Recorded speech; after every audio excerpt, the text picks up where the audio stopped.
So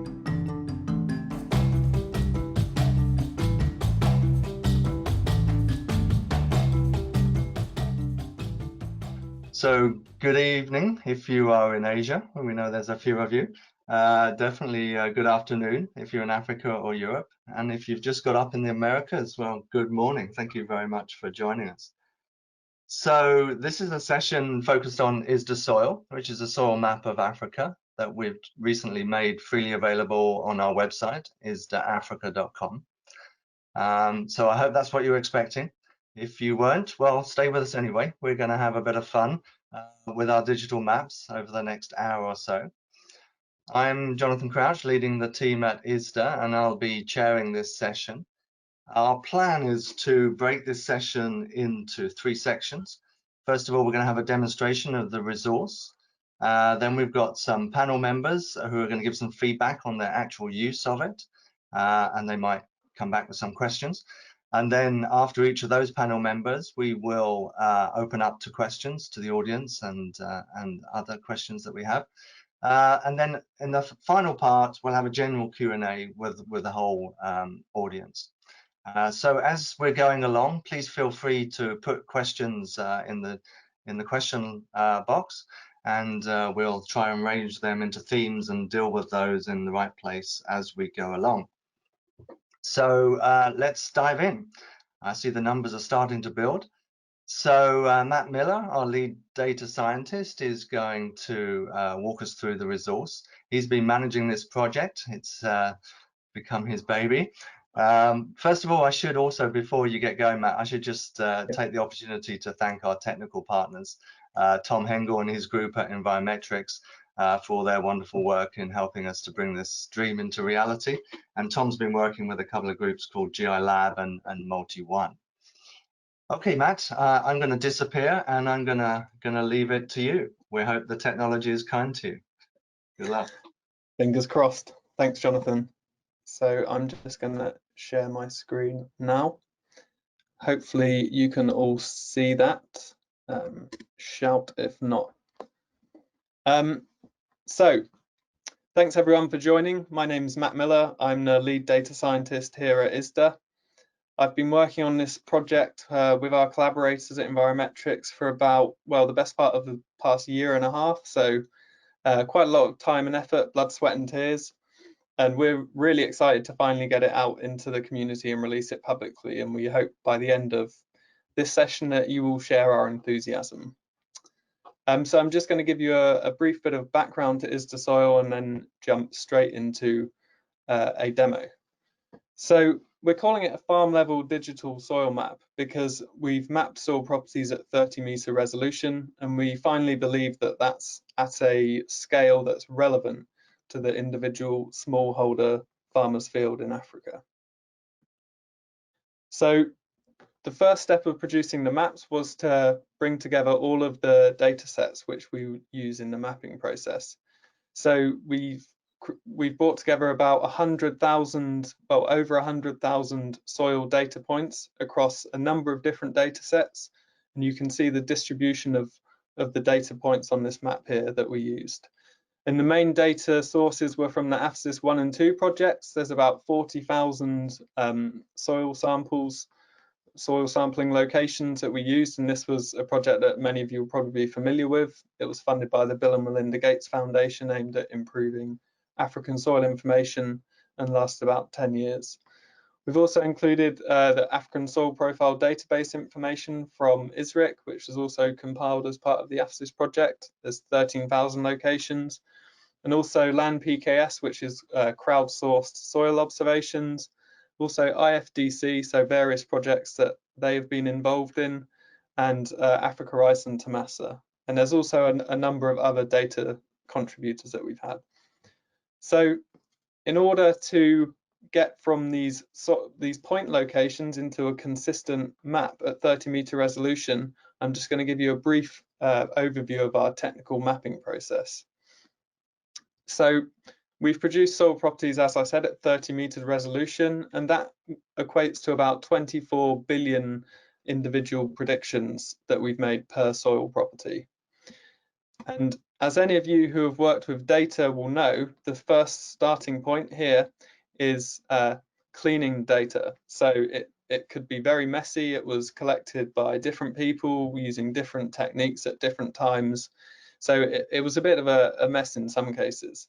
So the first part of the exercise was actually to standardize the data. So where data was measured using different units or different lab procedures used to measure soil properties, we had to harmonize them under a universal format.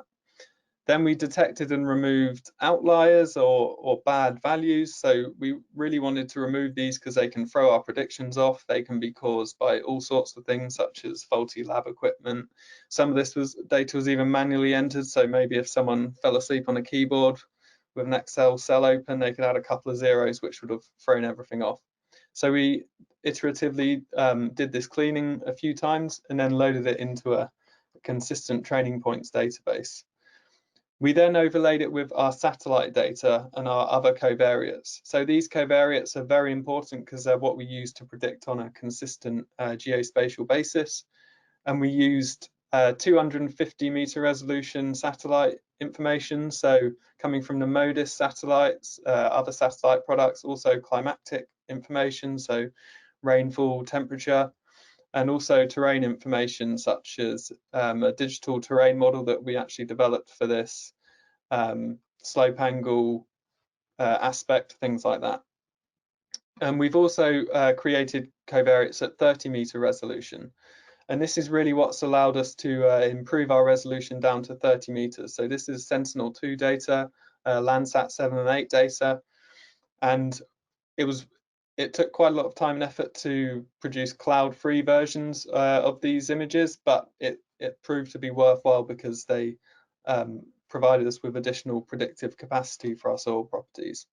So once we've prepared all of the covariates, overlaid it with the training points, the soil data, we then created two predictive models at 250-meter resolution and 30-meter resolution.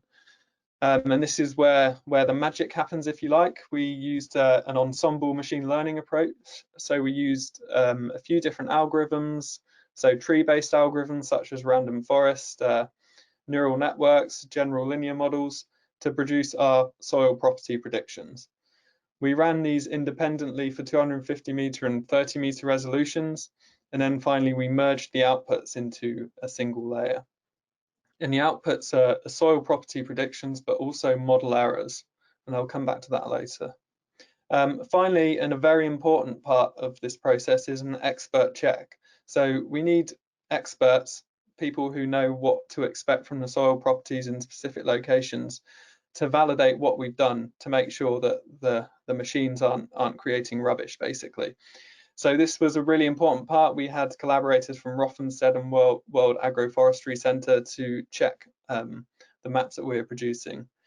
And we did this whole process iteratively. So once we had feedback from the experts, we reran the entire modelling process, and we did it about 5 times in total over the past year and a half. And maybe we, for example, got new data which we wanted to incorporate. So by the end of it, we had developed quite a streamlined process which will allow us to do updates relatively rapidly in future. So hopefully you've got a bit of a flavour for how we created the maps. And now I'm going to jump into a live demo. So this is the URL for the website. Please don't all visit it now in case you crash it and it falls over. You can join it afterwards. So this is the iSDAsoil website. This is what you'll see when you first hit that URL. So this is an interactive map. You can zoom in, move it around. And this panel to the right holds all your options. So you can collapse it if you just want to focus on the data. So for most soil properties, we predicted at 2 standard depths of 0 to 20 and 20 to 50 centimeters. We've also got the legend here for each soil property, and it's useful to hover over these colors to see the range of values associated with each color because it's not always linear. So this is a pH map, and we've also got the opacity here, so you can make it more or less opaque, which will allow you to have a view of the underlying layer, whether that's a map or a satellite layer. We have both options. We also have this uncertainty toggle button. So as I mentioned, we've got a prediction error as well as the data layer. So when you toggle that, you'll see a different map, which is the model error. And we always encourage users to look not just at the data, but also the accuracy or the model error.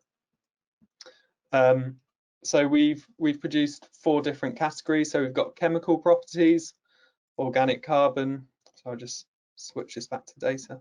Organic carbon, total nitrogen, pH. We've also got physical properties. So everything that you might expect. We've got different texture classes. We've got a slope angle data set. And we've also got the USDA texture classifications. And this is a categorical variable. So you have to hover over the color to see which value is associated with it. You can also click anywhere on the map and it will bring back the soil information for that specific pixel that you've clicked on, and it displays the lat long here. We've also got various micronutrients and macronutrients, so you can explore them at your leisure, and also agronomy information. So we've included cropland maps, and these weren't actually produced by ISDA, these were produced by the Copernicus project, but they're open access, so we included them for consistency, and we have for 2015 through to 2019 years. Same for the land cover maps from Copernicus. Again, this is categorical, so you have to hover over the values. And we have 2015 through to 2019. And finally, we've created this fertility capability classification layer. So this is a partial implementation of a framework developed by Pedro Sanchez and colleagues, and it's really aimed at giving an idea about the specific constraints to soil fertility at any given location. So with the following color scheme, you can see green is no constraints, and then as we get more red, that means there's more constraints, up to 5 or more. So if you click on a location, for example, it's green, there's no constraints. And just to highlight, that's no constraints within the partial implementation of the framework. That doesn't mean there's no constraints at all in the soil. And then if you click on a different location, for example, it's saying there's low potassium. Another location, it's got calcareous soil. There's 2 constraints here, for example, aluminium toxicity, low potassium. And really what we're trying to demonstrate here is the direction we want to take ISDAsoil in future. So we would say that this is more, or moving more towards decision ready information. So rather than having just raw soil data, we're having information that is more useful to the end users, that they might actually be able to action a bit more easily. So that's a brief overview of the different properties we've mapped. The soil properties in total, we've done about 20 of them.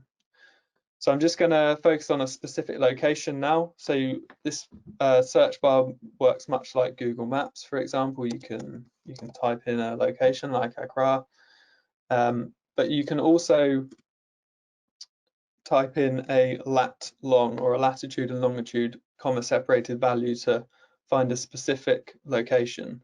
So if we click on that, it will find this location, which is in Kenya. This is actually a location we know quite well because it's a farmer's field, and the farmer we're working with is in one of our pilot regions in Kenya. So if I zoom in on this location and I switch back to potassium, for example, the first thing I wanted to highlight really was, we keep going on about field level. What does that mean in practice in terms of the scale? So if I swap over to the satellite image, I reduce the opacity, so hopefully you can see the underlying layer, and you should be able to see the outlines of some fields. So there's some fields. This is a cropland area. There's fields here and here, for example. And if I just increase this opacity, you should hopefully be able to see that these pixels, these individual squares, are 30 by 30 meters, and you can see that they're kind of on a similar scale to a farmer's field. So that's why we say that we're we're creating a platform which will allow us to give farm level advisory. If we just compare that to, for example, to these cropland maps, which were produced by Copernicus at 100-meter resolution, so this is a 100 by 100 meter square, you can see it's a lot larger compared to our 30 by 30 meter squares. You perhaps might not want to take a field level decision based upon that coarser data. So the next thing I wanted to highlight was what can we do with this information. So if I zoom out a bit, for example, you can see to the bottom of the screen it's a bit more purple. So that means it's got lower levels of potassium. So for example here, if I click on it, around 100 parts per million. Up here it's closer to 200. So we might want to recommend to farmers in this location to the south that they apply more potassium in their fertilizer compared to farmers at the north. Now, this perhaps isn't particularly groundbreaking to many of you, but the fact that we're able to do it without an expensive in-field test and at least reduce some of the uncertainty around the soil properties, we think is going to be really useful. So if I just go back to our farmer. So the next thing I wanted to highlight really was the uncertainty. So for example, if you look at this picture, you would say, well, it's all kind of a yellowy orangey color, i.e. the potassium levels across the image are fairly similar.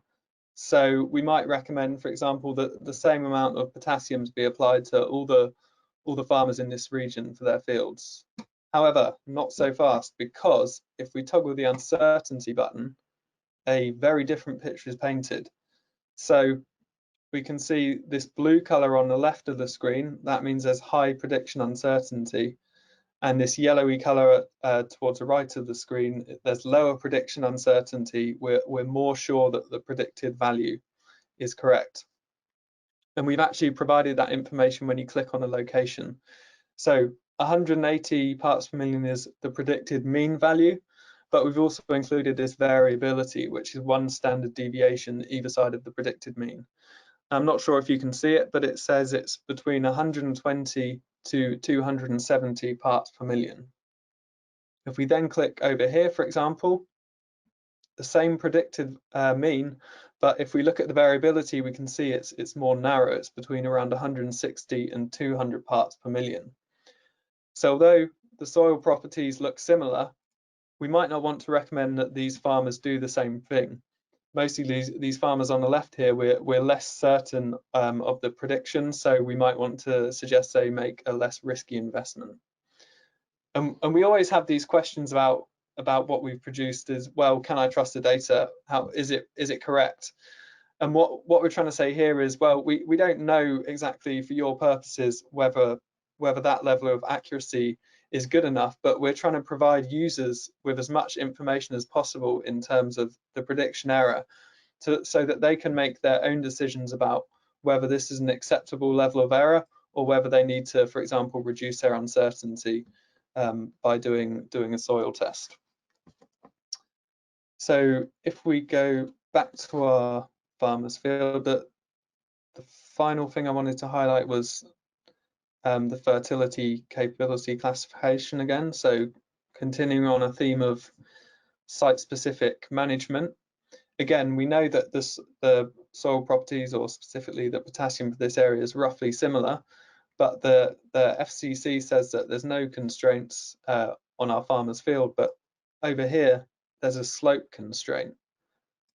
And if I just reduce the opacity here, that would make sense because there's a river here, so it's probably a relatively steep-sided valley. So even though the soil properties might be the same, because there's a slope, there's probably a higher risk of erosion or of leaching if nutrients are applied. So we might want to suggest the farmers do something slightly different who have their fields on this slope. I mean, hopefully they don't have their fields there, but you never know. If we click up here, we see a different constraint, aluminium toxicity. So this is caused when there's a low pH and low organic carbon. Again, the soil properties may be the same for this yellow area compared to this this green area, or sorry, the potassium is very similar, but because it's got aluminium toxicity, low pH, low organic carbon, we might want to recommend that farmers here apply some lime, or they might want to apply an organic fertilizer rather than inorganic fertilizer to improve some of that organic carbon. So hopefully I've given you an idea of some of the features and the direction we want to take ISDAsoil and some of the things you can do with it. And I also just want to highlight that this is a web page, so although you can play with the map, you can also scroll down, and we have additional pages on the ISDAsoil website, which I'll just briefly highlight, which may be useful to users. So as well as some supporting information, we've got this this tab here, which has these 3 different pages. First one is the developer portal. So for all of you developers who aren't interested in nice, pretty maps, you just want cold, hard data, this is the place for you. So we've made all of our data accessible via an API, so you can query any location via lat long. And you can actually just, you want to sign up for an API key here. So it's completely free access, so please do that. And we can test the API. You can have a play of it before signing up for a key. For example, you can enter a latitude, a longitude. You can choose the soil property you want. We've got pH selected here and the depth you want. And if you click execute, it will give you an example of the response. And you can see that the value for pH here is 5.9 at this depth. And similarly, you can change it, for example, to the texture class, execute that, and it's telling you that the type of soil here, or the texture, is a sandy loam. So please sign up for it. Please give us your feedback, and anyone who wants to build applications on top of ISDAsoil and use our data, pull our data, this is the way with which we would recommend you do it.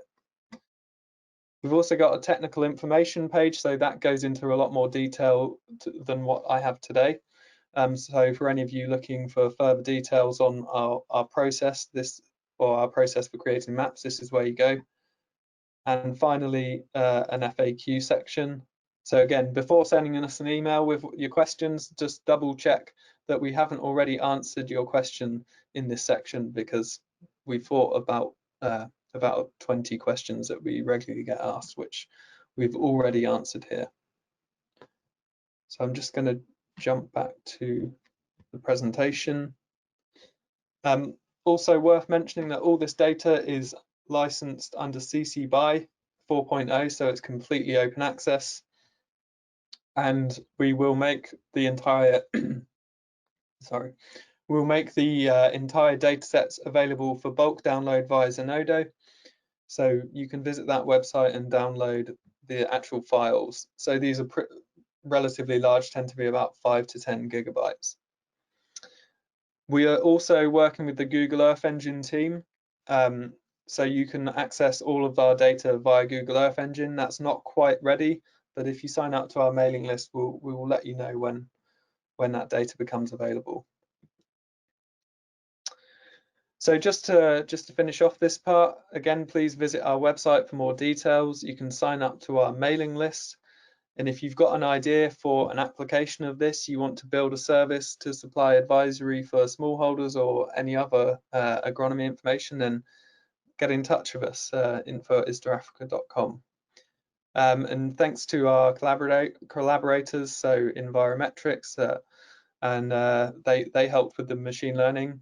GI Lab and MultiOne helped with infrastructure, satellite data preparation. Rothamsted Research and World Agroforestry Centre provided expert input to our predictions. So I'd just like to finish by saying this is the starting point. We've produced version 1 of these maps. We know we weren't able to include all of the data that's out there. If you've got data, or if you look at a location and say, hey, that data for that location doesn't look right, that suggests that you have data that you could potentially contribute to ISDAsoil. So please get in touch with us. We'd love to make this a more iterative process so we can improve the maps gradually for the community. So that's the end of my piece. I'm going to hand back to Jonathan. Great, thank you very much indeed, Matt. Certainly brought to life resolution and confidence levels, and I hope lots of people are going to really dig into that. I think Matt was really joking when he said earlier, don't log on. He's been stress testing this extremely well. We'll be very surprised if there's enough users this afternoon to crash it. But please try. If whilst we're going through the sessions, you want to have a play with it, just log on to our website and go through. And I see some technical questions already coming in. We'll log those, and I see already some of them have been answered. And we'll get to all of those at the end of the or towards the next section. But now what we'd really like to do is to move on to our panel members and to focus more on the uses and their experience of using the resource so far, and where they think that that might be going in the longer term. So it was with great pleasure that I introduced Praveen Singh. I hope that he's able to switch on his camera and microphone. I hope the technology is still with us. Excellent, Praveen. Very good. Praveen's with Indorama Fertilizer in Nigeria, although he's actually calling in from India. So thanks very much for staying up for us, Praveen. I think you've got a few words that you're going to share with us and the audience about your feelings about the map and where this might go in the future. So hand over to you for a few minutes, and then we'll open up for questions. Thanks very much. Yeah. Hey, thank you. Really, this is somehow, if we talk about developing any part of agriculture, means whether it is in Africa or any developed part.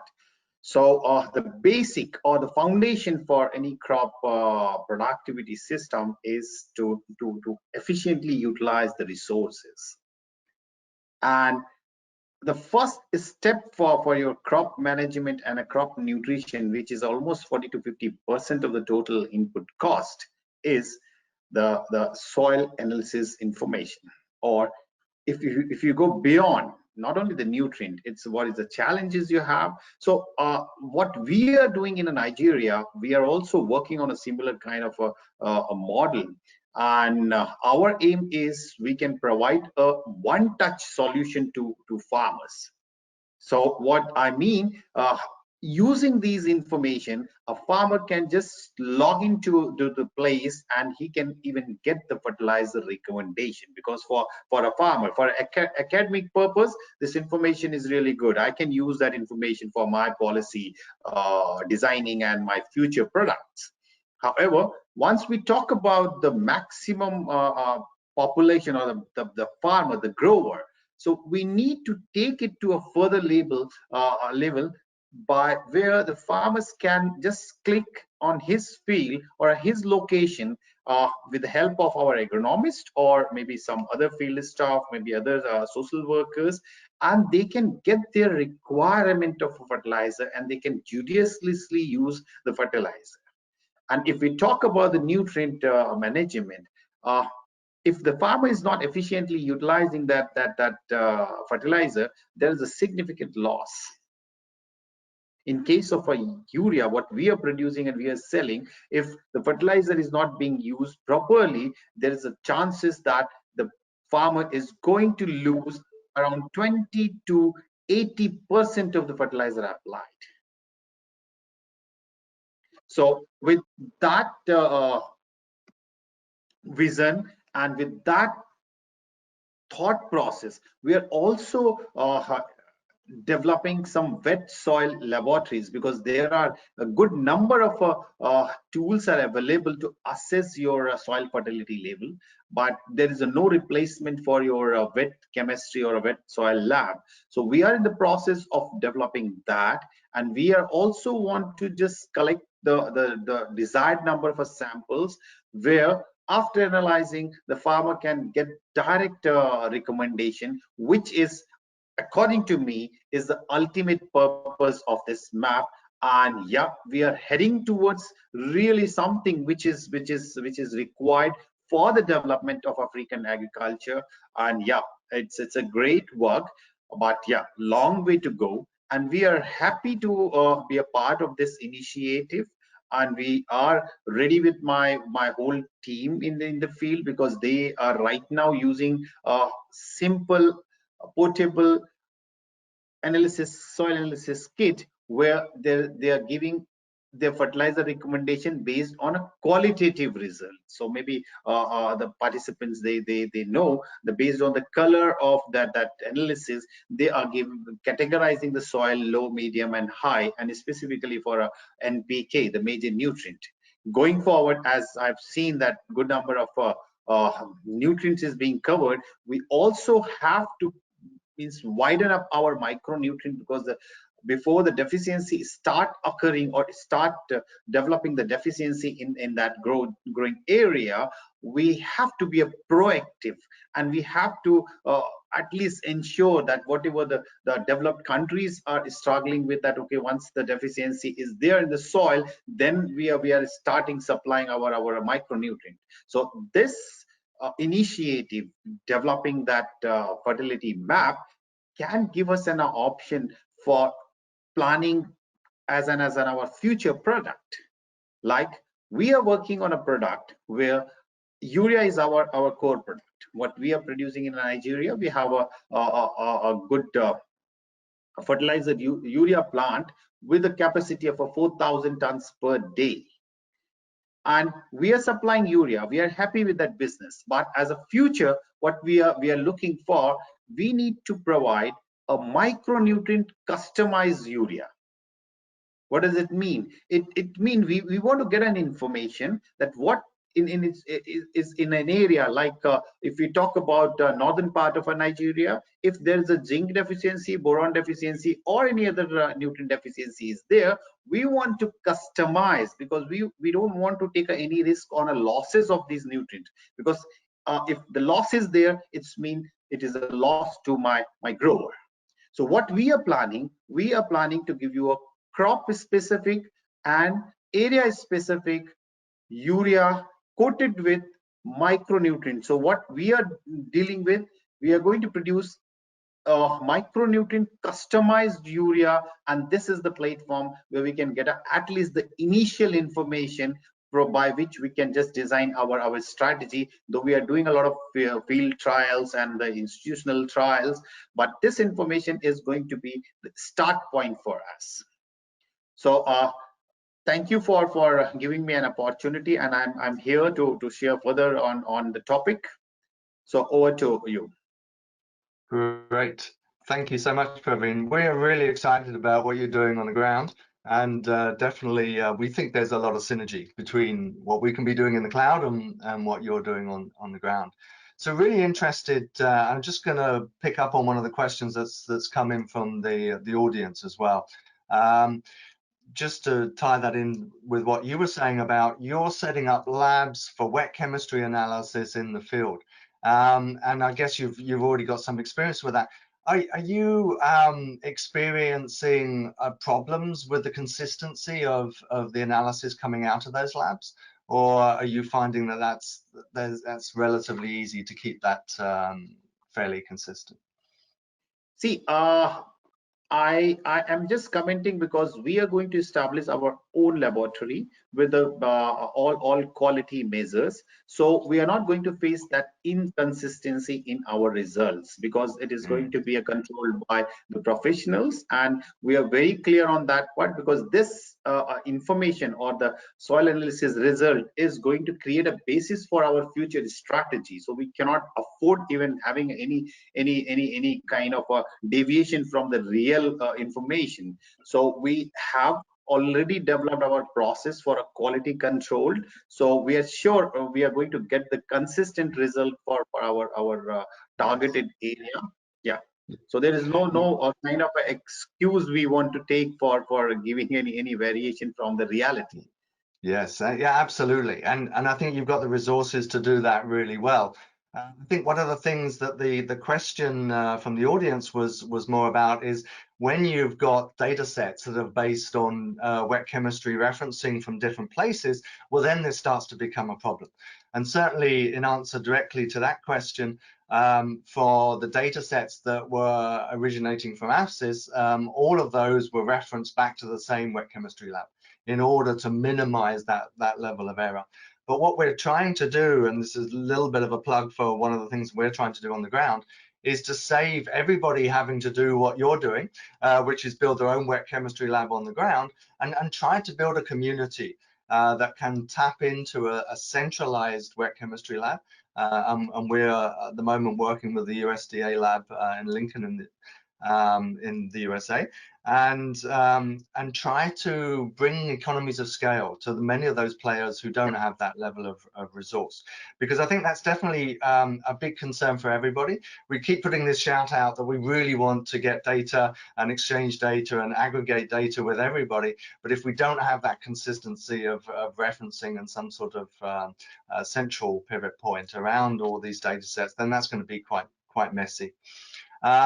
I might just ask Keith, our chief scientist, whether he wants to jump in and give any more depth to the question that came from Thomas, whilst we're on that topic. Yeah, I mean, just to say that when you have a lot of uncertainty on, say, soil properties, you don't have much idea what they are. You get most value out of that first uncertainty reduction, and our analysis have really shown that the soil map gives most value when a farmer starting at a fairly low yield level. You have very little information on your soil, and the soil map can give you increased profits, $50 to $100 per hectare, compared to maybe not making any profit at all, because you're reducing the uncertainty, that first bit, which gives you a big bang for the buck, if you like. And of course, to get more uncertainty reduction, you have to pay more. You have to go to more accurate techniques and pay more for them. Either you're going to go for a spectral test or a lab test and so on. But you're only eating away at a smaller amount of uncertainty, and the returns will be proportionally less. So I think one of the remarkable things our analysis has shown is that you get good value from using the soil map in these lower income farms by that sort of first chunk of uncertainty reduction in the soil properties. Great, thank you very much, Keith.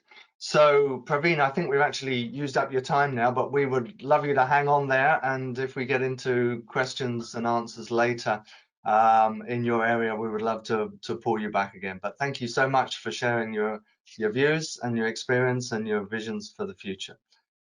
So we're going to move on to the next panelist, Pieter Pypers, who's one of our collaborators working at IITA in Kenya. He's the senior agronomist there, and Pieter's one of these rare people who have been using this data a lot from the past. He's been using the data at the 250 meter resolution soil grids data, but I think that's going to give him a lot of insight into what ISDAsoil can or cannot do. I think we always put the disclaimer out there that this is a work in progress, and we need to build a lot of partnerships on the ground to really see this have some impact. So Pieter, if I can hand over to you, we'd love to hear from your experience. Yeah, thank you, Jonathan, and thanks to the organizers for having this opportunity to chat a bit about our experiences with soil grids and digital soil data in general. So yeah, I'm an agronomist, and I coordinate a large project for the past 5 years now on cassava in Africa. It's one of these bigger projects led by the CG on various crops, practicing really agronomy at scale. So the objective of that project is really to deliver advisory to farmers, field level advisory to farmers, tailored as much as possible, and really demand driven as well. So from conceptualization of that project, we've been working with a very select group of partners who came with specific use cases for which they needed research products. And one of those has been indeed fertilizer recommendations for cassava. Both in Nigeria and Tanzania, we've been working on that for the past 5 years. And And yeah, I mean, a lot of research has gone into that from the beginning. Also, we work very closely with AfCPA and a couple of other partners who have expertise in that area to really use digital soil data as part of a bigger framework that we set up to in the end deliver advice that we can put in the hands of a farmer and that is practical for a farmer to apply. In that process, to give a little bit of meat to the bone on how we did that, you know, we coupled a couple of things which existed actually already. We use crop models like DSAT or lintel to get levels of sort of attainable yields, water limited yields. What kind of yields can we expect farmers to get when they plant and harvest at a certain time of the year? That was a critical element. Cassava is a bit of a complicated crop because it's not really seasonal, you know, and especially in Nigeria, people can plant and harvest almost at any time of the year.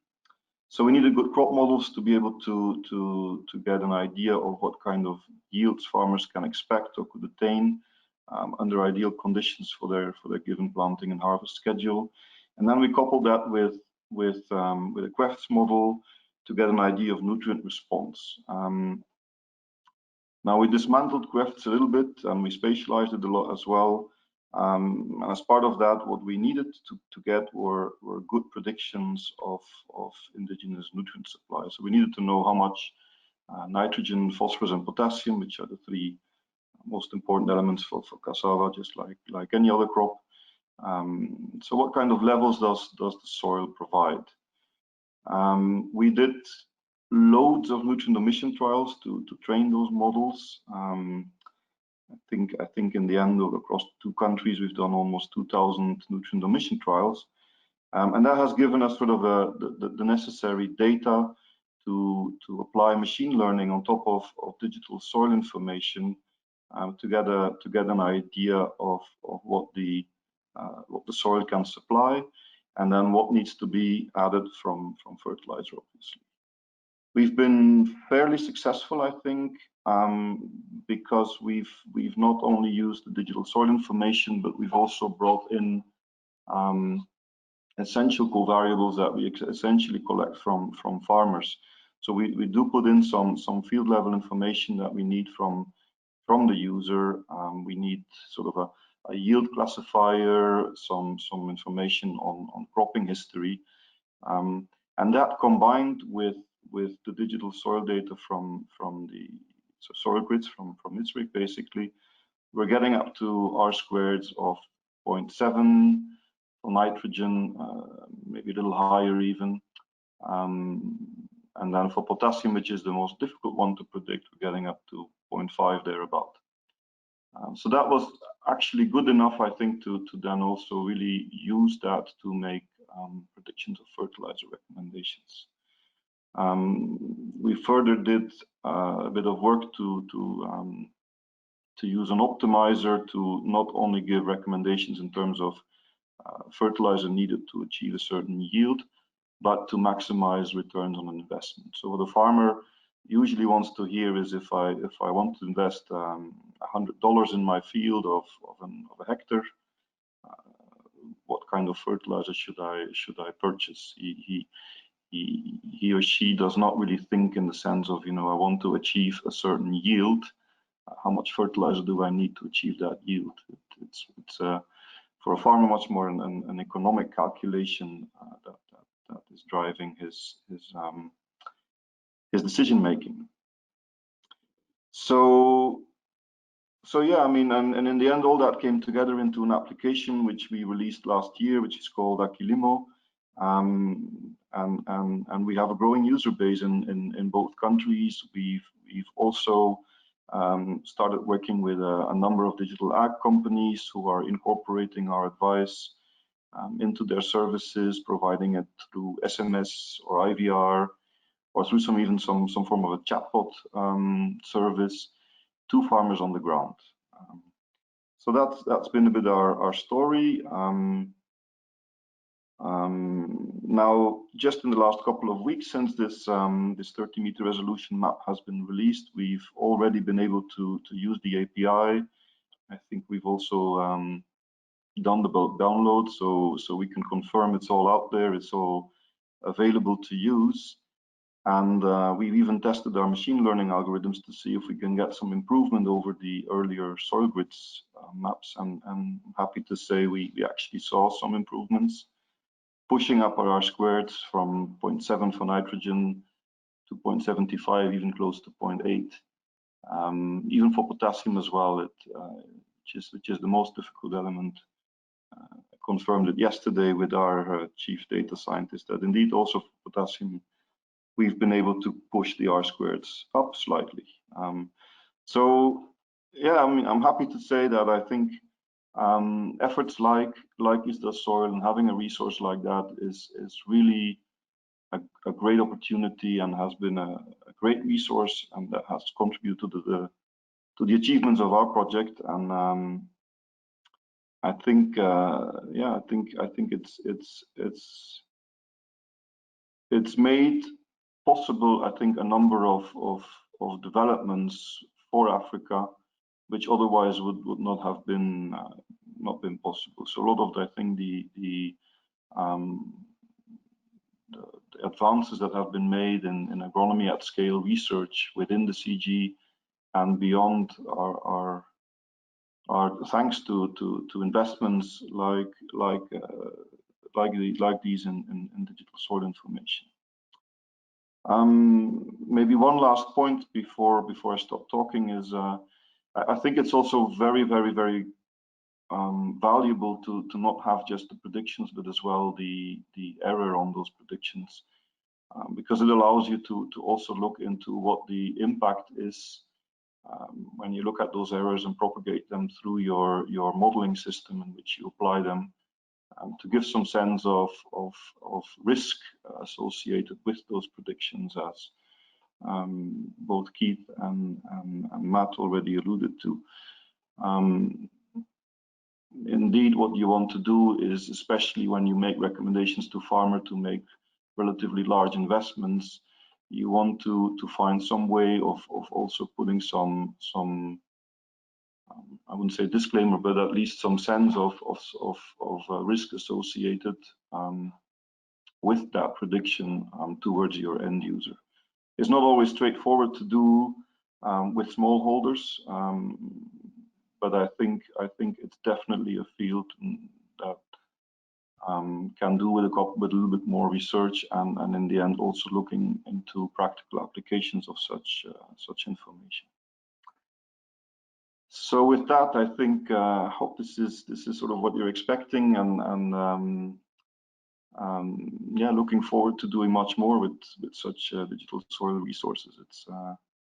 It's really a great resource. Thank you. Great, excellent. Actually exceeded expectations, Pieter, as always. Actually totally excited that your R² values are getting better. Because we've been trying to look at that sort of thing as well, but it's much better to hear from people on the ground who are using that. Very much agree with your perspective on, this is all just very much a work in progress. This is a foundation towards something, just an element of something much bigger if we're really going to have impact on smallholders, particularly around income. And we're trying hard to work in that space as well. I think one of our feelings is really at this stage, this is a convergent point for collaboration. This has made an incremental step forward in precision. We think that that's a useful interface at the farm level, but it still does not resolve many of the problems of agronomic advisory for smallholders, and they're going to have to be resolved by a lot of hard work on the ground. So, as you say, thousands of nutrient emission trials to really calibrate and validate these things locally. And as you know, we're doing similarly. One of the questions I wanted to pose back to you, I mean, because it's one of our dreams, but you're living already in the reality, so you can give us a bit of vision from the future. Do you have a sense that well, you had to do 2,000 emission trials the last couple of years to get to a certain level of validation, but now from what you know, and maybe what you can also interface with other public resources, that next time you have to do this in another country, that it won't quite be 2,000, it might be 1,500, or is there some hope that this level of on-the-ground validation is going to get less as the resources get bigger? No, yeah, I can actually confirm it, because just last year we ran a couple of nutrient emission trials in Rwanda, Burundi, and DRC, so which is a very different agroecology from where we've been working so far in Nigeria and Tanzania. And I think there's very large parts of the modeling framework that hold. So the whole crafts part, even general the predictions of nutrient supply based on calibrations for Nigeria and Tanzania, they are not substantially different when we run them for Rwanda. So indeed, I don't think once you have a certain number of nutrient emission trials, you don't need to go to those sort of big numbers anymore when you want to run them in a different context, in a different country. On the same crop, though, I won't say that will be true as well if you sort of want to now go into maize or any other crop. That probably still there's still some questions around that. But yeah, I don't think you would need those huge numbers again and again whenever you move into a new country. No.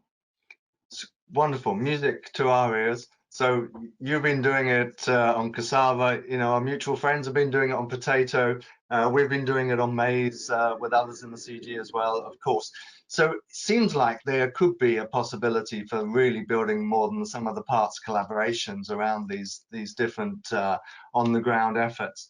So certainly that's something that we feel very passionate about, trying to convene that and trying to synergize that. I mean, one of the things that we're really trying to emphasize is how we can go forward to balance accuracy and cost and get that price point down to a level for smallholders that's really affordable and adoptable.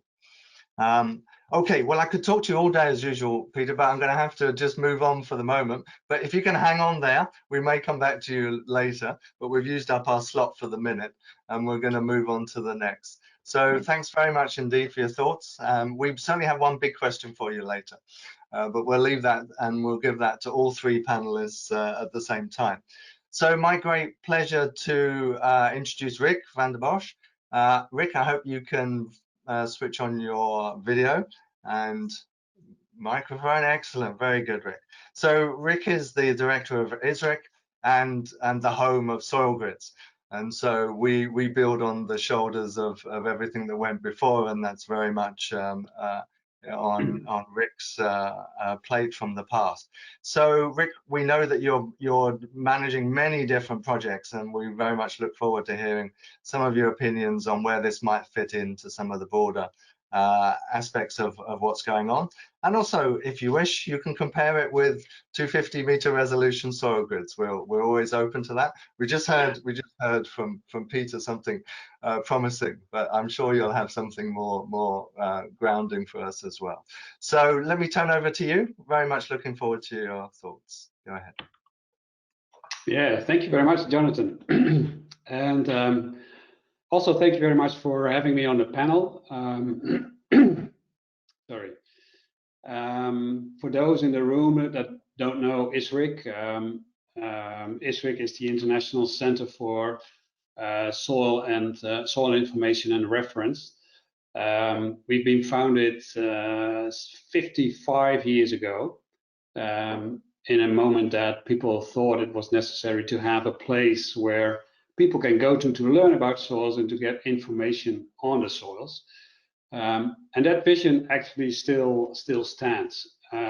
We are still a place where people go to learn about soils and to get information on soils, but we have, of course, moved into a situation where we are much more a data product and information product provider than a library, what we were in the past. So we are actually, we are sharing the same passion with you guys to make soil information available and actionable. And we are making similar products. And I guess we are also working on similar challenges and dilemmas. Well, I looked at the product, and it's really a very interesting step forward on our journey to produce actionable soil information. It's very nicely made, and I would like to congratulate ISA with this nice achievement. I've actually two major contributions to the discussion. One is a bit on uncertainty and applicability. And what I'm going to say is, for the developers, is there's no news, but maybe it's good for the listeners and the people who participate in the session to list a couple of issues with the uncertainty. It's important to start with a remark that higher resolution is not by definition higher accuracy. Now, it's very important, and I really like that Matt was presenting the uncertainty layers quite elaborately. It's really important for the users to check the uncertainty layers, and to make up their mind if that uncertainty is good enough or low enough for their specific use. So it's really up to the user to evaluate that. There is a little footnote that I would like to make also in terms of getting the developments further. Of course, in the uncertainty estimates, there is a couple of things are not accounted for. For instance, most of us always assume that the input data, they don't have an uncertainty interval. But of course, also, the data that come from the lab and that are input to the models, they also have a certain uncertainty, and those uncertainties propagate over during the process into the results of such a product. And we are working with a PhD student on getting those uncertainties of the input data and how that propagates into a product like this. So that's a footnote. Another footnote, of course, it would be very nice if we could also take management information into account. The samples have been taken a couple of years ago, some even decades ago, if we look at the African soil profile database. And of course, the soil has changed over time due to soil management by the farmers, by fertilizer use, organic manure, tillage. So it would be very nice to also keep track of that kind of changes over time. So I think it is safe to say that the uncertainties are likely to be a little bit bigger than what we estimate with our models. And that counts for also the products that we make, and we are also struggling with that. But I think that's an important footnote. On the applicability, again, high resolution is different from high accuracy. I'm absolutely certain that this product can be very useful and very impactful when it comes to landscape level uses and use cases. Field level, I'm really curious, and I think it's a brave attempt to put this out. I'm really curious to see what kind of uses this will attract, and with what kind of business models they will use this, especially those who are working with individual farmers. I'm really curious, and I look forward to see the results of that. And I think it's good to, from our perspective, to also give a little bit of a view on how we think that this could evolve further over time. Because as you said, Jonathan, this is not an endpoint. This is the first step, or this is one of the steps that we are making as a community of digital soil mappers. And what we think needs to be done and is already happening is that these technologies are put in the hands of the national soil institutes. We think that is extremely important for various reasons. The people who are working at the National Soil Information Institutes, they are likely, if they can use this technology, likely to make even higher accuracy products than we are doing now, and you are doing now, and we are doing now. Because simply they have more data for their territories. often when you fit national models, they are likely to give better results than continental or global models. But most importantly, and that is, I think, a very important, and I was glad to see that you also, used experts in your loop to look at the results and improve the results while you were going through these loops. But it's extremely important that soil mapping is done by soil scientists, helped by data people, and not the other way around. So the big advantage of having these products made at national level is that the experts, they can check what comes out of these models, and they can see the problems, and they can help solving those problems. And altogether, I believe that if these efforts are done at national level, the maps will become better and better. And there's also an interesting political dimension to this. I've spoken in my career with quite a few policymakers at national level, and discussed with them products like these. And even if they were quite enthusiastic about the product, when I asked them, would you use it in your policy making, in your land use planning, in your policies to boost climate smart agriculture or whatever, they would always say no, because they would rely on the products that were made by their national institutions.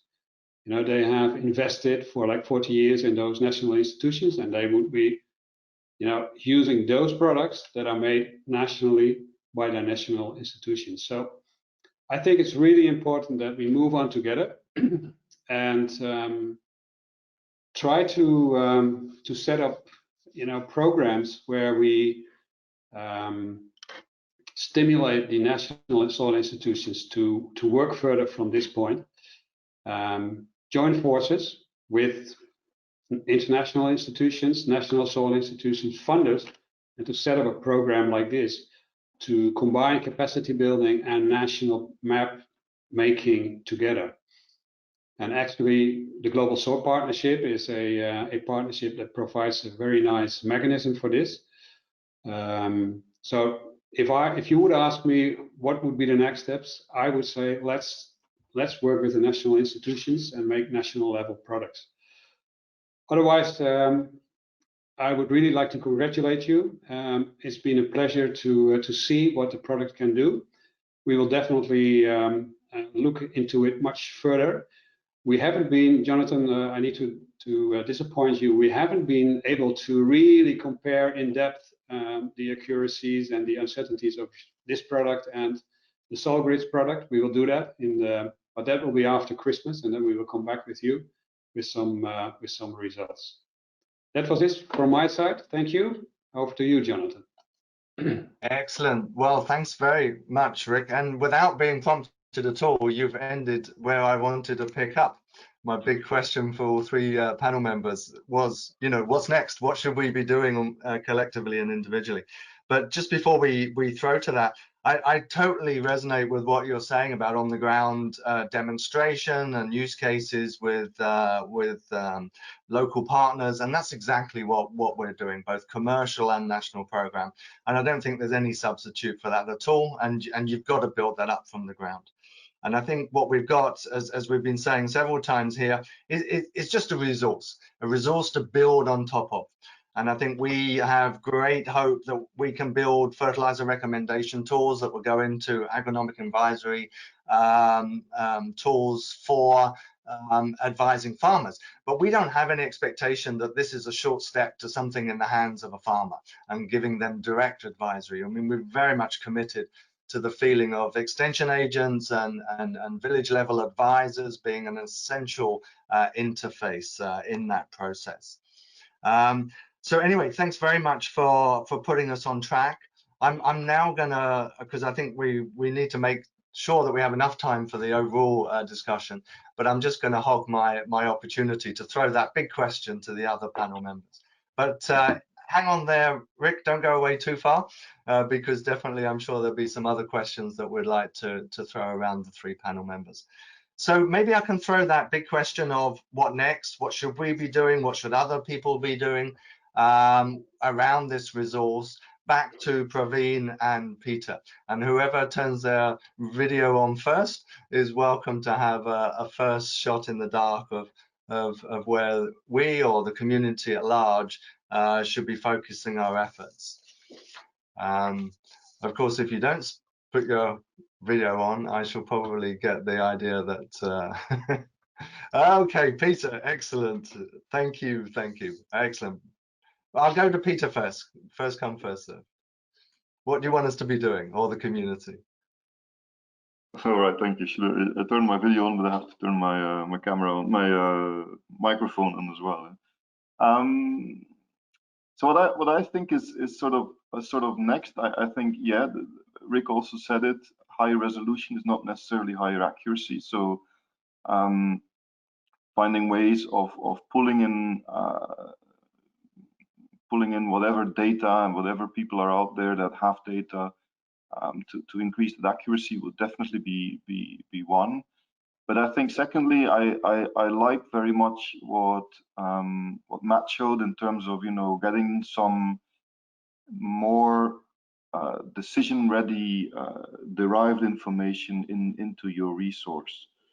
You know, a couple years, no, it's 2-3 years back, we had some workshops, and we were thinking around how can we actually develop nutrient supply maps. So rather than having the raw soil properties, can we have information that links the raw soil data with actual crop performance, and from that derive information on how much nitrogen, phosphorus, and potassium the soil can supply? I think that would be, for me, a very relevant information layer derived from soil data as something that is much closer and much more ready to use for developing fertilizer advice. That for me would be my number one on my wish list if I can make one. Pieter, is that available nutrients for the crop? Is that what you're saying? Yes, yeah, that would be so based on linking soil data to yield response, essentially. Yeah. Very good. Well, definitely we share that dream with you, and we look forward to working with you to resolve it. Praveen, can I throw to you briefly? Yeah, see, for me, the first requirement is, as everybody is talking about the data authenticity. So the first step is if we can just do some ground truthing to validate that whatever we have. And the second is definitely we would like to go for developing a tool where the end user, because right now the target end user is the farmer. So if we can develop something, a straight method for fertilizer recommendation, as Pieter was saying that, okay, the yield response pattern, definitely that is the ultimate requirement. But at this juncture, because as the first step, if we can just ensure that fertilizer recommendation can be done by any of the extension worker using these data, so that is my second requirement.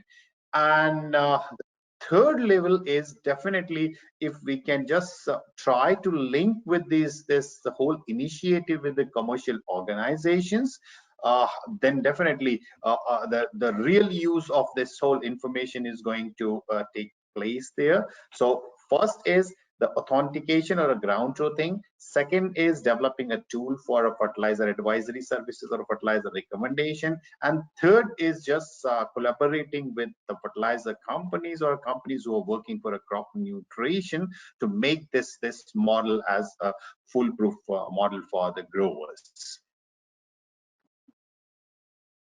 Beautiful, Praveen. We take your marching orders, and we will be back to you.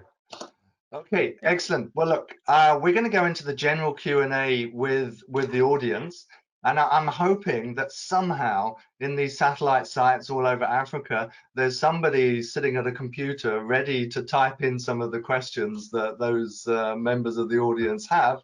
Those that are directly online, we have a few questions from you. We'll try to answer some of those along the way, but we're really looking for some tough questions.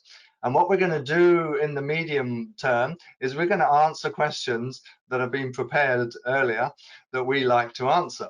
Now, when you get bored of those questions, you should come in, audience, with some really tough ones, because we much prefer tough questions.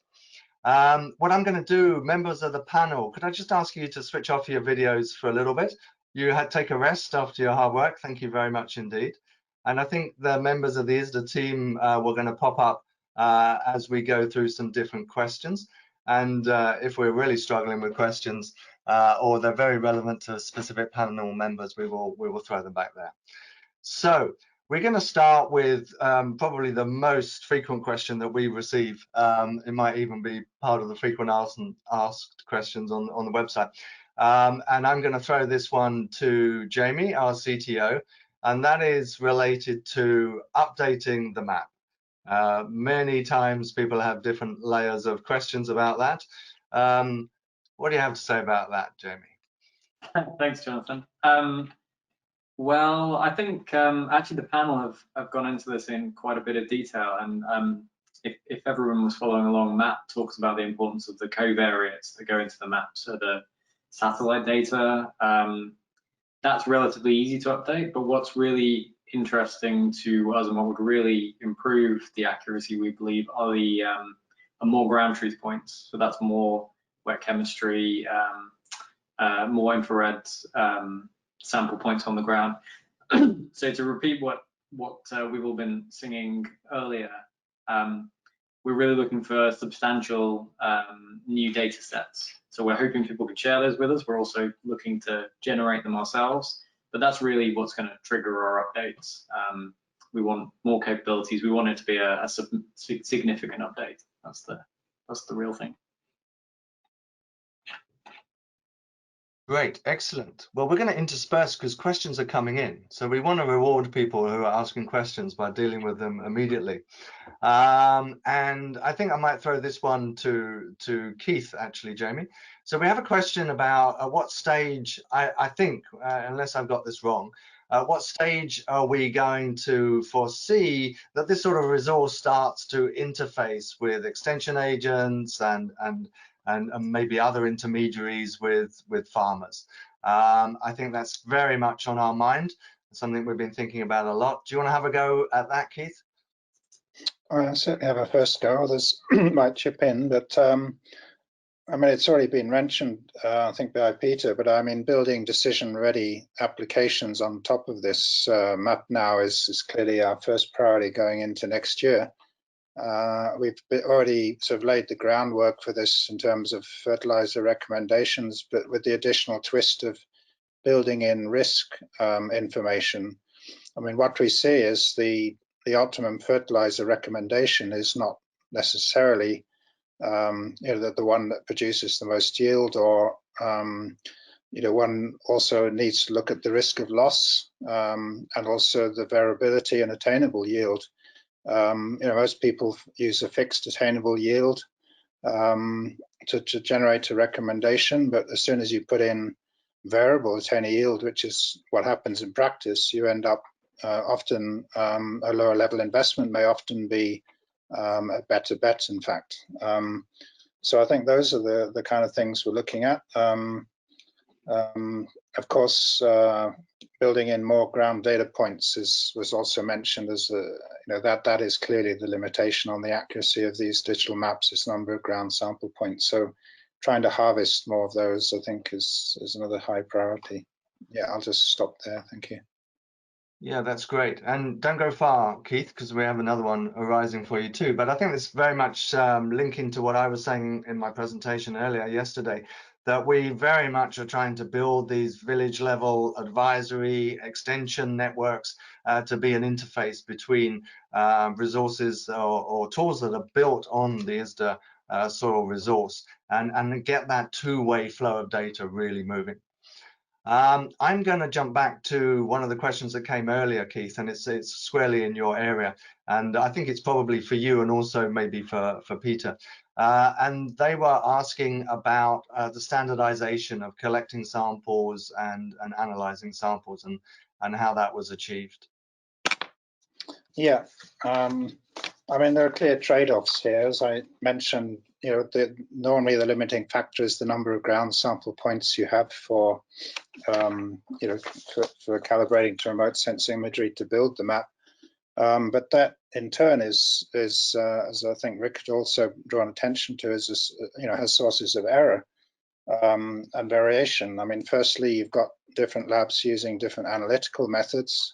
We've tried to correct that by harmonizing, using conversion factors from the literature across different soil tests to bring them in line. Then you've got variation amongst laboratories, which is always a big problem. I think an advantage of the ISDAsoil map is that we have a large proportion of points that were analyzed in the same lab or were spectrally predicted from samples from the same labs, which gave us some control of that. But the legacy data that's included from soil profiles is more problematic, and then you have an additional factor coming in from time differences, because much of that data may be quite old from soil profile data. But on balance, I think if we can, using the map to cut away at that first level of uncertainty of having very little information on soil properties, is really what we're achieving for that map. And I think the calculations we've done are certainly showing value even with the errors. And we've also built up some tools now to be able to simulate errors. So, if the map is less accurate than what we thought, how would that affect the profit that farmers would make from applying, or population of farmers applying those recommendations from the map? So we are building up our knowledge of that. And as Rick said also, the errors are often greater than the sort of prediction errors we put out on the map, and that's where sort of more validation, more sample points, definitely comes into play as we go forward. But at the end of the day, it's a question of whether the map is reducing uncertainty to the point that it's providing information value and increasing profits, and I think that's the key thing. Yeah. Okay, excellent, Keith. Thanks very much. As you talk, more technical questions come in for you, but I'm going to let you have a rest and we'll mix it up a little bit. We'll just go back to one of our pre-form questions that we receive a lot, and we're going to throw this one to Matt. So Matt, people are often asking about, I'm interested in a particular area on a map, and I just want to download the data associated with that particular polygon or circle or whatever. Are we going to be able to do that? Can I throw that one to you? Yeah, sure. So currently we don't have that functionality. So we have the ability to query a specific location via the API, or we have the other extreme, which is downloading the whole data sets. We are collecting feedback from the users and requests. Obviously, we've got lots of different requests about expansion of functionality, and we can't necessarily do all of them. But we're certainly collecting all that feedback so that if it becomes a really important thing, then we might look at expanding that. Also to mention that we are, as I said before, loading it into Google Earth Engine, which will allow some level of arbitrary geographical queries, so that users should be able to do that when it becomes available via Google Earth Engine. So yeah, that's it. Thanks, Jonathan.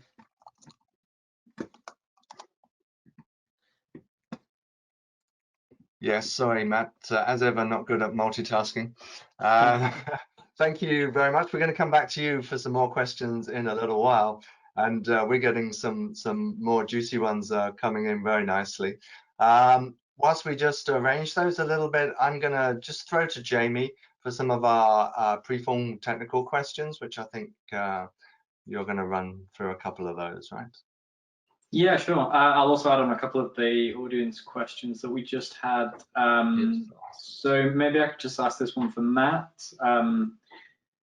Pretty much the most common question we get about building on top of ISDAsoil is, for people working in agribusiness, working on tools, services, and products. How can I collaborate with ISDAsoil? What can I do to help out? Yeah,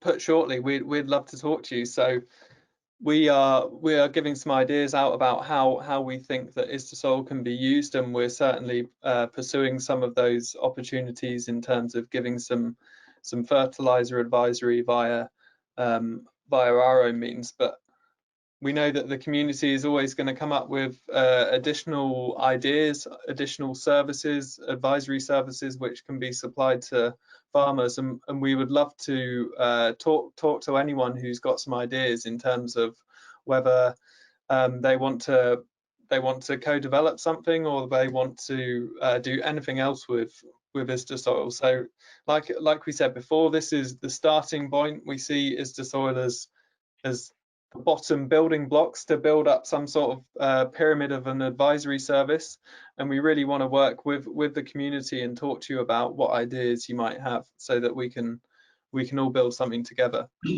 As Jonathan mentioned, greater than the sum of its parts. That's what we're aiming for. Thanks, Matt. Great. So Jamie, things are hotting up now. This is getting ready for dinner time. Well, outside. I fear we may need to overload Keith, because we've had quite a few technical questions, I guess, from the audience. Maybe I can start with one that we got from Thomas earlier. He's been waiting patiently rather a long time. So this is to Keith. Sorry.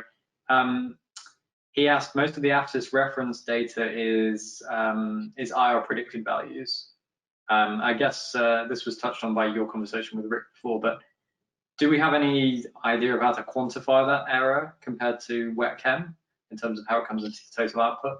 I mean, I guess you touched on it before, but maybe there's something more direct. Yeah, I mean, we used ensemble models to predict soil properties from the spectral data, and we have all the models with their prediction performance for those. So we have a good knowledge of those.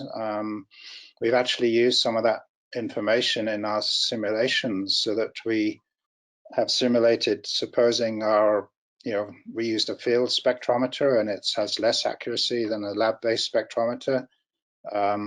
It has twice the error than we expect. How would that actually affect the profit when you base a fertilizer recommendation on that information for a population of farmers? So we're able to simulate, the impact of these errors quite well now. But that's the case in that. Yeah. And could I just also add that when we were looking at the data with Keith and the soil property predictions they created from the spectral data, we didn't just kind of chuck it all in. We did have minimal accuracy threshold. So I think for some micronutrients where the predictive models just weren't accurate enough to give useful data, we actually then did not include that data into our predictive soil mapping process. Thanks, Matt. Stay on a sec, because we've got one for you. You could just quickly answer. This is from Johan, who was, I think, asking about adding other data into the map if people are looking to contribute. One of his questions at the end was, should sampling at least include an observation of soil depth? I guess this is something that maybe isn't often considered. Yeah, I definitely agree with that, and certainly we did look at that, and I think it wasn't collected in a lot of the soil sampling data which we obtained. But yeah, I agree with that point that the soil depth has got implications for kind of water availability, rootable depth, which then impacts yield. So in terms of moving away from primary soil property predictions and more usable information such as predicting yields and things like that, certainly it becomes really important to have that information built into it. So the short answer is yes, we certainly agree that should be included, and it's something for an update. Like I said before, as we're building in, or we're collecting feedback from the community, that also includes recommendations of additional layers that we might want to map. And like I said before, we're able to rerun this mapping process relatively rapidly once we've got the data cleaned and ready. So again, if there's some large data sets that can be used for the soil depth mapping, we would definitely be interested in taking a look at that. Thanks. Great, thanks, Matt. Actually, Jonathan, maybe you'd like to take over because they're coming in thick and fast. I think we should go through. Well, we've actually got some from the satellites, I think. I think so, and I'm just dying to get at the one I think we got from iSDAsoil, probably in Nigeria, around Nutrient Expert that we've had our eye on a lot. I will pass the technical piece to Keith, but it really highlights an important point that we'd definitely like to talk about. There's thousands of apps out there that are doing advisory service for smallholders in one way or another, and probably hundreds that are doing fertilizer recommendations. And they're all quite different, some subtly different, some very different. Of course, we acknowledge Nutrient Expert because developed by IPNI and taken over now by APNI, as a very well used across the community resource. But the way that it's functioning is quite different from the sort of thing that we're talking about. And I think that the great opportunity is actually to bring these things together. We keep talking about more than some of the parts, but this is probably one of those that's really very much that way. So Keith, I think it's probably best I throw the technical piece of that comparison between fertilizer recommendation based on iSDAsoil and versus what based on Nutrient Expert. Yeah, a couple of comments. I mean, the first one, in ISDA, a key operating principle for us is to include uncertainty and risk in the way we do things. So, for example, when we operate the QEF, or a version of the QEFs model that we use, we're putting probability distributions on all the parameters. And you quickly see when you start looking at the literature, some of these models are vastly over-parameterized. I mean, soil nutrient supply may have 15 soil parameters, and there's not possibly the amount of data to really required available to sort of justify that level of parameterization. So we tended to go for simpler parameterization, but representing the uncertainties, and then play out those uncertainties into the errors, the risk, in terms of profit at the end of the day. So I think that's one sort of hallmark that sets is the sort of approach apart from other approaches, and our ability to compute the value of information, which can tell us, well, you know, if we increase our accuracy, how much extra profit is it going to give us? Is a more expensive test justified or not?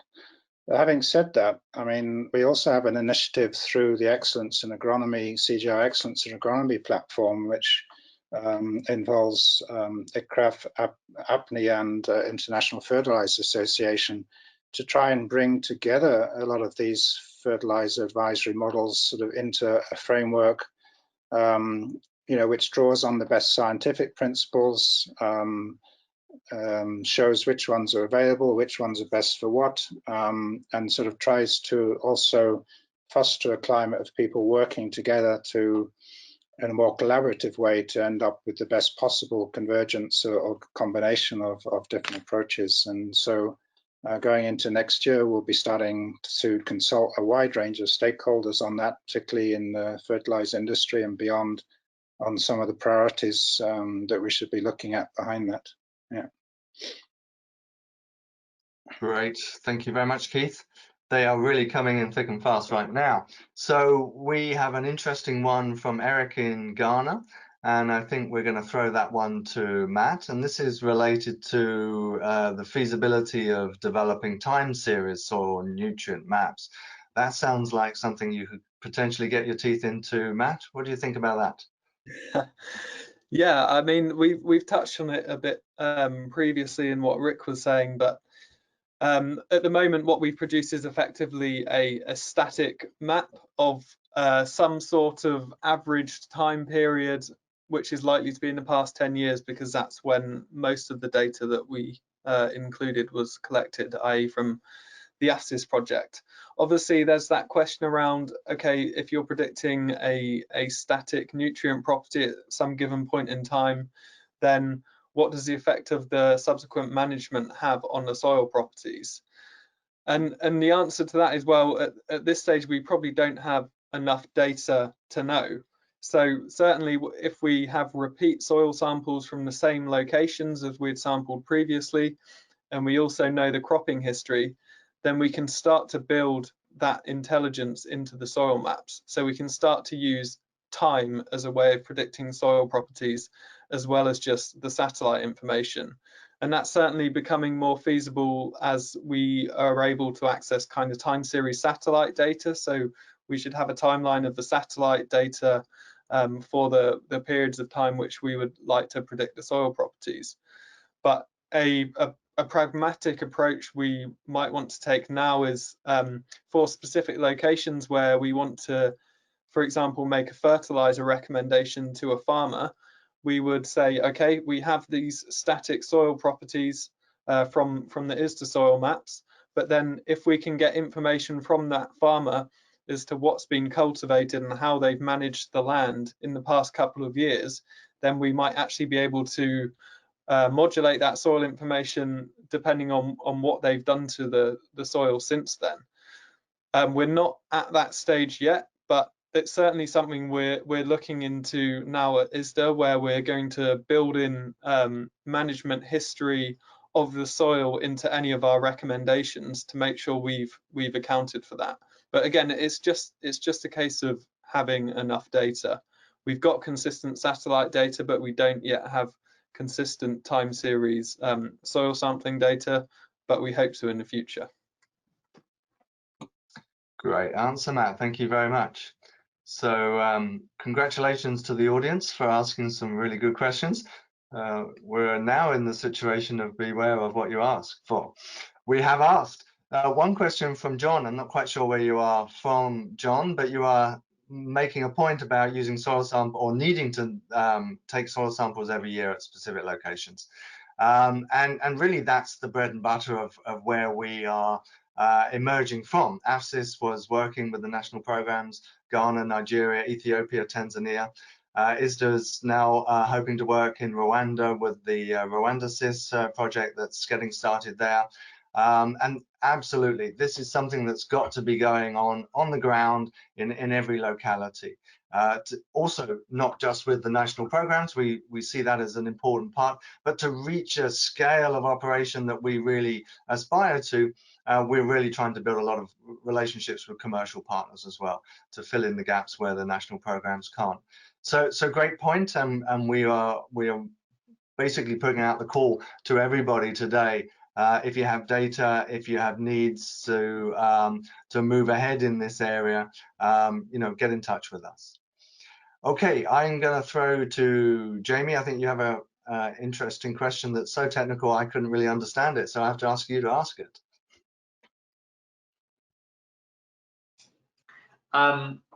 Thanks, Jonathan. I guess you're asking this question from Kajovi. I think this was it's probably really for Pieter, because it was asking about your work in cassava, Pieter. Are you still on the call? We should probably check this before he. Pieter's still turning your camera. We've just gone over our time, so I hope we haven't got disconnected from everybody. Peter. I can hear you, Pieter. I'm here. Let me turn my camera on. Okay, excellent. Excellent. So the question was from Kajovi. He said you commented about error in the DST due to the change in the cost of cassava yield, and this affected the expected outcome. He asked, why was there a change in the cost of the yield?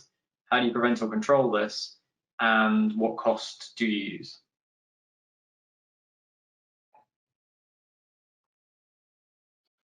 I'm not sure I'm understanding the question. The cost of the yield? I'm not sure. Changing the cost of cassava yield. Okay, Kajovi, you're going to have to ask this question again. Let's spin on to another one.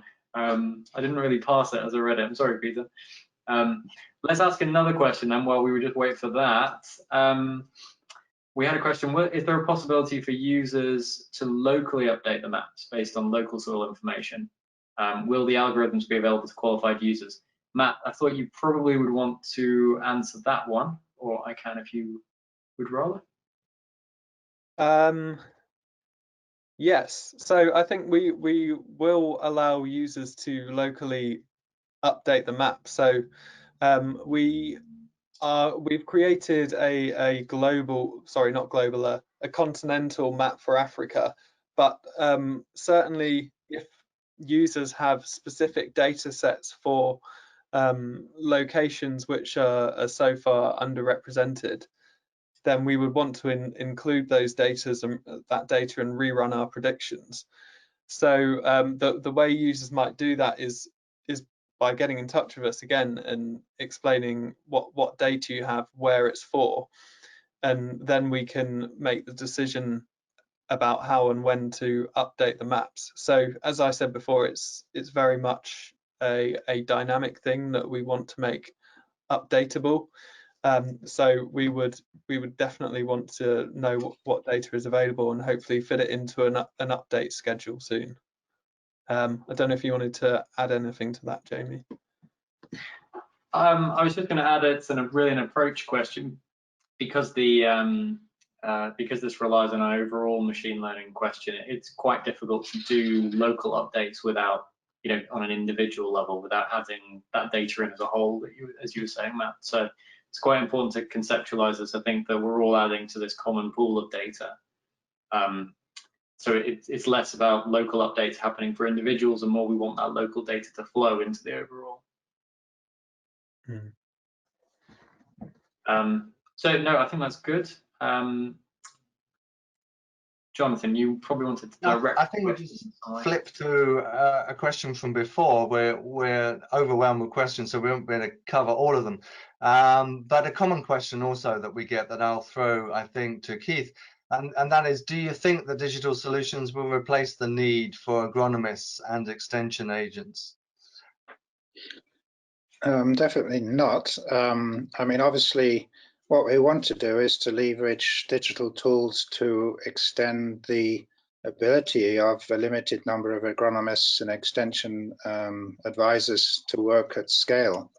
So I think, it's always going to be the combination. I mean, I think also as the skill level of farmers, increases, or aggregation of farmers happens, so that there's a requirement for higher levels of management and so on. I think that's going to also demand sort of more interactive interaction between agronomists armed with a smart app and the farmers, so that a farmer can be asked a question, that information can be input, and then the advisor can be updated live to give a better recommendation. So let's get that interaction between discussion with farmers, expert agronomists, extension advisors, and a digital app to me is the ultimate place to be, because then you're really doing live updating in a much smarter way of approaching advisory. Absolutely. Let's make agronomists and extension agents bionic. Keith, don't go away, because there was a question for you earlier about, well, do these resources like iSDAsoil and others, does that mean that devices like GreenSeeker need to be recalibrated? Sorry, there's a bit of a breakup on the line there. Could you repeat the first part? So the question was, based on all of these digital map resources that are being released, is there a need for GreenSeeker type diagnostic devices to be recalibrated? Well, I think the ultimate is to get the two work together, because crop sensors like GreenSeeker, are measuring something about crop performance, crop nutrition, and be able to tie together those kind of results with soil information to better calibrate the soil information, I think is the real key role. Soil data by itself is not sufficient unless it's calibrated with crop response data. If we can get rapid measures of crop performance early in the season, things like GreenSeeker, then and other mobile apps, other types of mobile apps as well, then coupling those together is really sort of the way to go, I think. Yeah. Great, thanks very much. We're wondering if we can do something very radical at the moment, and if we have the power, and I don't know if Lewis is able to assist us to switch on the microphone of Kajovi so that he could ask the question that unfortunately we managed to garble a bit. If that is possible, Lewis, that would be great to switch him on, and we'll love to have that that interaction. I think he's already unmuted. That is I just unmuted wonderful. him. Please But do. Jonathan, I'm afraid Pieter has just said he needs to run in the next few minutes to catch a train. So could you be as he's Let's hear rushing the out? question anyway. Maybe we can answer it if he has I'll to make go. it here still. Okay, I can answer this question. Okay. Please, welcome. We hear you. Okay. Yeah, I think the question was if okay that there was an error in the DST due to cost. In fact, what happened was that in the DST we tend to provide a price information at the beginning of the season because that's the time you provide the recommendation. So we come with a fixed price, which is $47 in Nigeria for a ton of fruits, and $90 per ton in Tanzania. But the farmer has the possibility also to provide that information if he has it. Yeah. So that's the price. But it happened that at harvest is something that we don't control. It's really depending on the market. So it is the demand and offer dynamic that really guides how much the price should be. So it's not anything we can do in the DST itself, apart from providing some range of change of this price to protect the farmer. So that's what happened. It's not that it's an error in the DST itself, but it is the market. So predicting the market price of the routes in advance is something that is not easy and a bit beyond the tool itself. Thank you.